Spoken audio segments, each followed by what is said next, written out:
What's up, everybody? Super Lucas7 here, giving my thoughts on XDefiant. So this game just came out.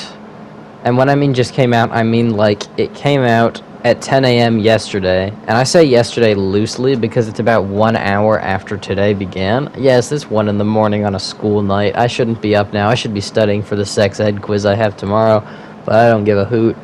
So yeah, let's talk about XDefiant. Anyways, I was studying anyway because I was actually listening to audiobooks about politics. So that's nice. Anyways, so back to the subject of this video, which is XDefiant. We're going to talk today about like what are my thoughts on this game so far. So first of all, the main selling point of XDefiant is basically the idea of it is essentially it's Call of Duty. Or like, how should I put this, classic Call of Duty. So no like mounting, none of that bullshit, no tac sprint, and there's like less of an emphasis on camping and more of like it's very Cold War, if you will, like very Black Ops 4, very Cold War in terms of just the general mobility. And such, you can see here that you move very fast compared to like, say, Modern Warfare, and it's very arcadey. You can see there, I just spam the pistol really quickly. So yes, and in this gameplay, I'm using the Chris Vector, or the just Vector 45 ACP, as it's called, but it is just the Chris Vector. They just called it the Vector 45 ACP for God knows what reason. I'm just calling it the Vector because it's just easy to call it that, and it's probably my favorite SMG in the game so far. This was my first game with it, and I pulled out a 10 kill streak, so, you know, it's a great SMG. We'll talk about Weapon Zone a bit. So, relating to the just actual gameplay, so the selling point is that it has no SBMM. So SBMM, for those of you who don't know, is skill-based matchmaking. Now, this is like a really contentious thing in the Call of Duty community. Like, everybody is super polarized. It's like modern politics, but imagine video games are thrown in there. So, yeah, for those of you who understand the U.S. political system, I think the polarization, the idea of extremes should be very, very clear to you by this point. So that's kind of how it is. It's like you either hate it or you love it. So, because the thing is, personally, I'm of the like idea that SBMM can be good in certain quantities, but only if you're like genuinely shit at the game. But at the same time, I see where anti-SBMM people are coming from. So I personally don't like SBMM. Like, I don't abhor it. Now, I did abhor it in the past because I was like, this is fucking bullshit. Like, I can't get into a single lobby. So if you don't know the effects of SBMM, basically the idea is to put you with lobbies that are of your skill level, okay? For like more fair experiences. The idea is like the worst players get put with the worst players so they don't get absolutely trashed, and the better players get put with the better players so that they have competition and they don't trash the worst players over and over and over again. So that was like the concept of the SBMM, which sounds pretty benevolent, like just on a surface value, but at the same time, it had like really bad effect because essentially there's a lot of byproducts of SBMM which I can describe, but to like get to the main two, the most covered ones that everybody and their mother seems to talk about is the idea that older players get screwed over because the idea is so if you are a player who is very good, you cannot really gauge your skill level with the whole community because you're only put with tryhards over and over and over again, and the lobbies are just become really difficult and it becomes an absolute grind fest. And sometimes even if you are really good, you just want to get home and like play a casual game of like Modern Warfare 3, and then you'll get put with like esports players. Like, it's not the best. So that's like one of the main complaints. And yeah, people have made people have the thought process like, but you're not being fair to the new players or whatnot. But at the same time, the other part of the argument is that new players don't get better unless they're forced to play with more experienced people, because then they actually have to adapt. Because that's what happened to me when I was playing XDefiant for the first time, and I noticed that straight away. I was getting absolutely dogged on when I first started playing because I was not used to this sort of thing. Usually Call of Duty games like ease you into the SBMM, and eventually, like about a week or so in, you just aren't having fun anymore because you just, like, everybody on the enemy team is just like sweating so hard. Like, I'm surprised the controller isn't like slipping out of their hands. They're like in the game at that point. So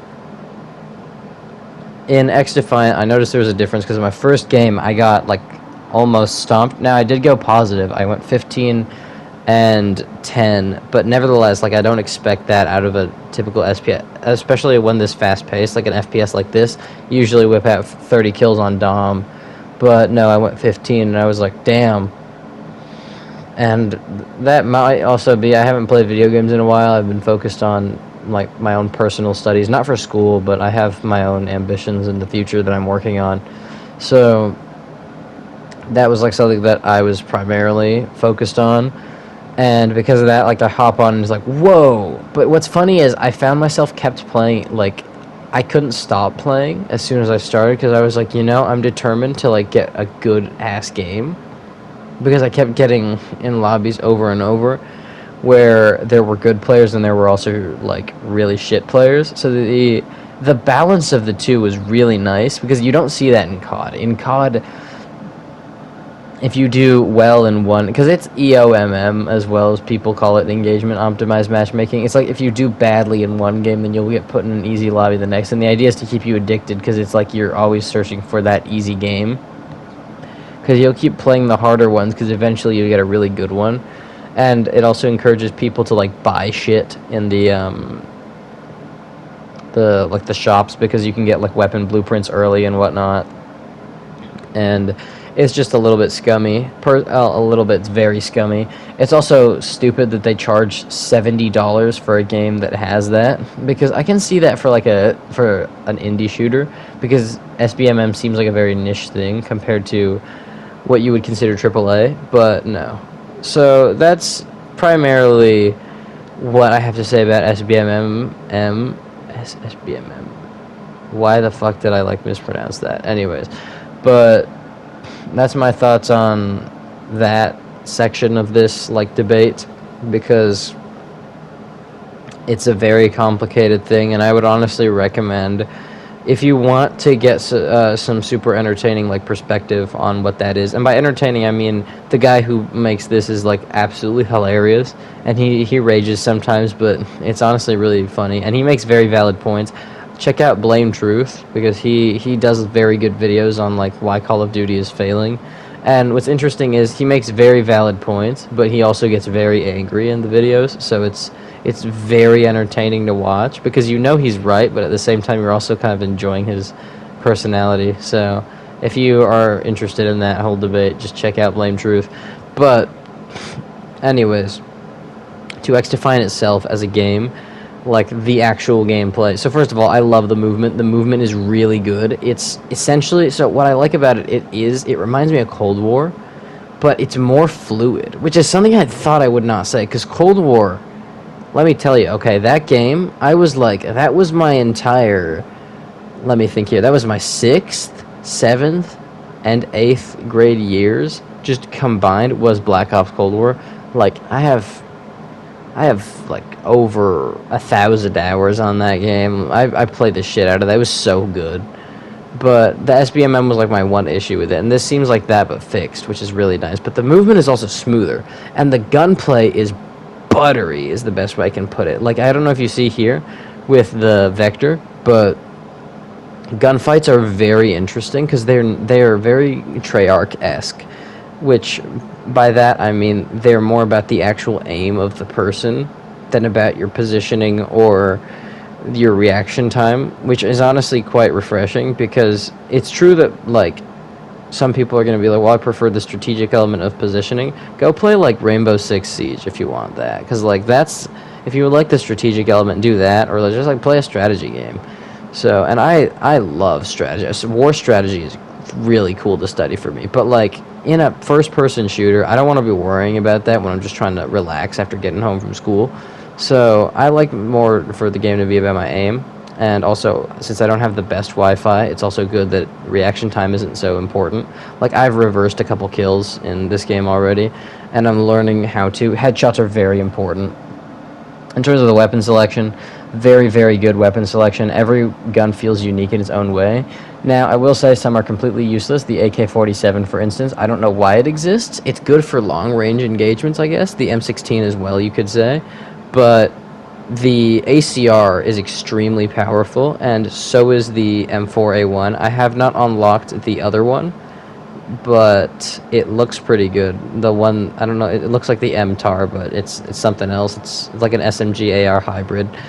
And then the SMGs are all really, really viable. The MP5 is your classic. The Vector's for my personal favorite. This shit spits out metal, and it's very quick. You have to be able to really like control the thing because it only has 25 rounds and it just spits them out really quickly. So you got to conserve your ammo. You got to play very, very quickly, and you have to get close to people in order to conserve your ammo because at a longer ranges the recoil will get you.